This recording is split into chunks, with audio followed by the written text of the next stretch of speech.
Le 15 août 2025, le groupe sud-africain Nedbank a annoncé la cession de sa participation de 21,2% dans la banque panafricaine Ecobank Transnational Incorporated à Bosquet Investment Limited. Un véhicule d'investissement contrôlé par le financier camerounais Alain Concho, qui a présidé le conseil d'administration d'Ecobank de 2020 à 2024. La transaction, formalisée par un accord de vente et d'achat d'une valeur de 100 millions de dollars, devrait être formalisée au 4e trimestre 2025 après approbation réglementaire. On a notre plateforme digitale, parce qu'on était l'un des premiers justement à avoir développé cela de façon assez conséquente. Donc aujourd'hui, on bénéficie effectivement de cette technologie qui peut se mettre au service de notre empreinte géographique beaucoup mieux que certains de nos concurrents. Et le dernier, c'est qu'on a aussi développé dans notre panel de produits un savoir-faire en matière justement de ce qu'on appelle investment banking, donc de structuration. Donc, dans beaucoup de situations, nous sommes capables de pouvoir, n'est-ce pas, apporter un service un peu plus large, un peu plus structuré d'un point de vue financier que beaucoup de banques locales ne peuvent faire. Donc quelque part, on se trouve un peu entre la banque locale traditionnelle qui est assise sur les détails, n'est-ce pas, et la banque parfois étrangère qui apporte des produits un peu plus structurés, la trésorerie, la gestion d'actifs, n'est-ce pas,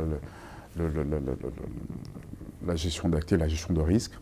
Avec cette acquisition, Alain Concho, fondateur et associé gérant d'Eco Capital, renforce son influence dans le secteur bancaire africain.